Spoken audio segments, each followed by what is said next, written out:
Legend ZA, you're growing on me a little bit. I'm Bobby. This is Shiny Brain, and this is a follow-up to my impressions video from the first few hours of Pokemon Legends ZA. If you missed that, here it is. Go check it out. I had a similar reaction to a lot of folks where I just feel like the presentation in this game and just some really basic things are holding it back. And so what I want to do today is go through what I think are a few things that Game Freak could actually do right now with a software update that would really change how this game feels. There's some things it just kind of is what it is, but I do think that there are some tweaks they could realistically make. No, I'm not saying they need to go in and redesign Lumio City from scratch or, design a bunch of areas around it so that the game will feel bigger or whatever. The game is what it is. And those kinds of things are huge lifts that if they weren't in the real game, on launch, they're not coming in a patch. But there are a couple of things I think that they could do, mainly involving traversal.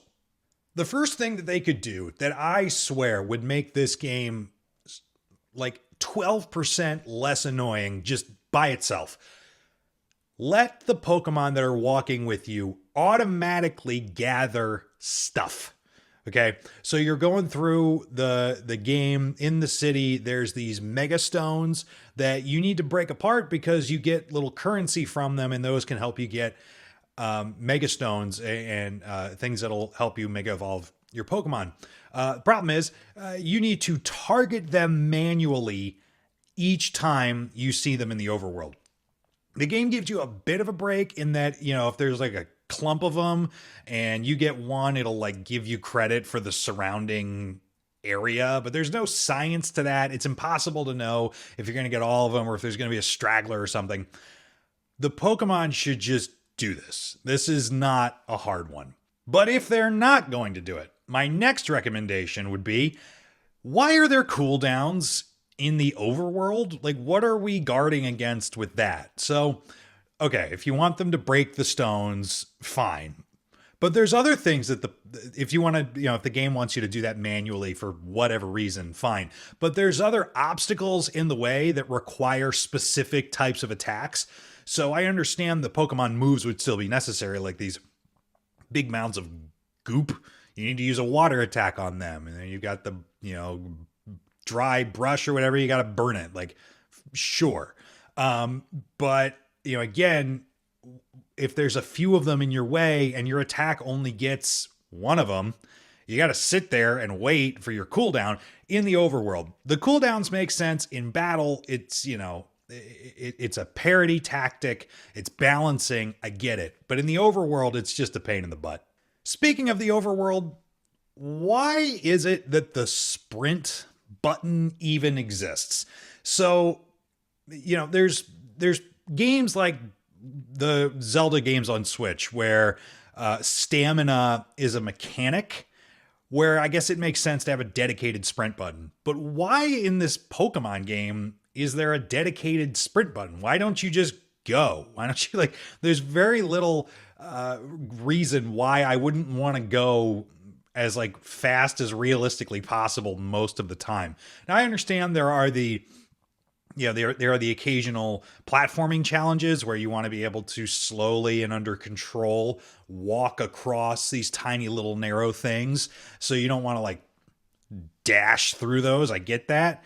But we have analog sticks with, sensitivity to pressing the stick. Why is it that when I press the stick all the way down, why am I not just going as fast as the game will let me go? I would tweak that. I think it's an easy one because you just end up, you press the sprint button, you go forward, and then you're like, oh, I need to turn that way, and you little hesitate for a second. Now you're not sprinting anymore. And just, again, fluidity of the game, that would be, a nice thing for them to do. And speaking of fluidity of the game, why is it that you can literally jump to the top of a roof, but I can't get this thing that's down here by my ankle?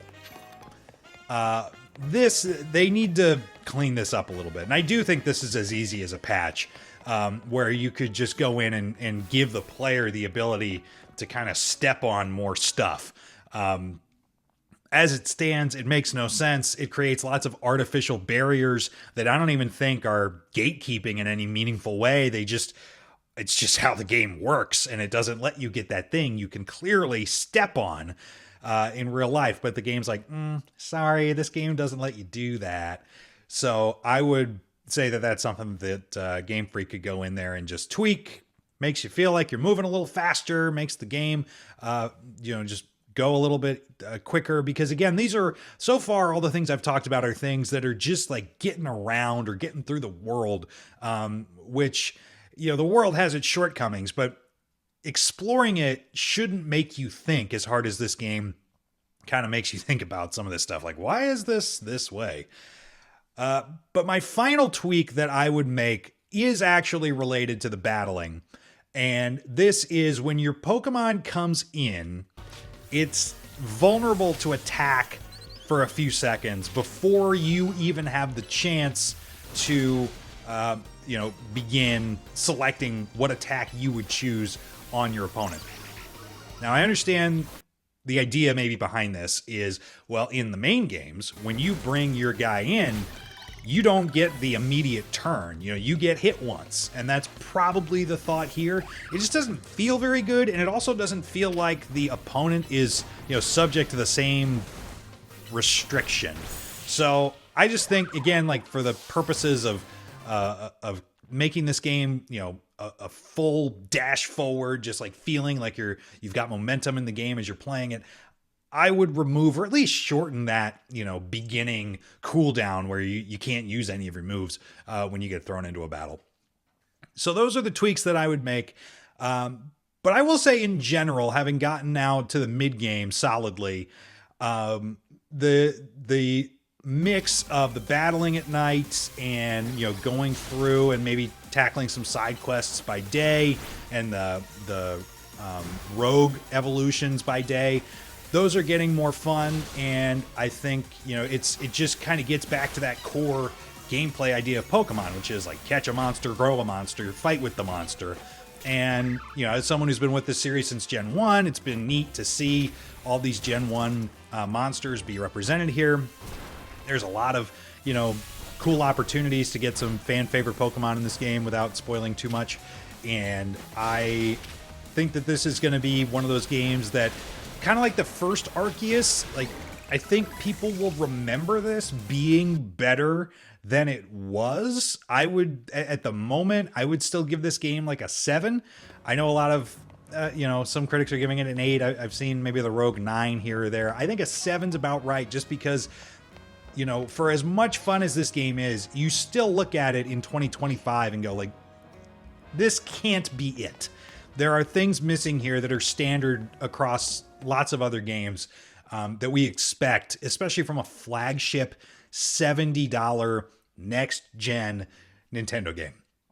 Anyway, that's what I think. How are you enjoying the game? I know this game's been divisive, at least to start. It's got its defenders and it's got its critics. Where do you fall? How have you been playing it? And are you having fun? Let me know in the comments.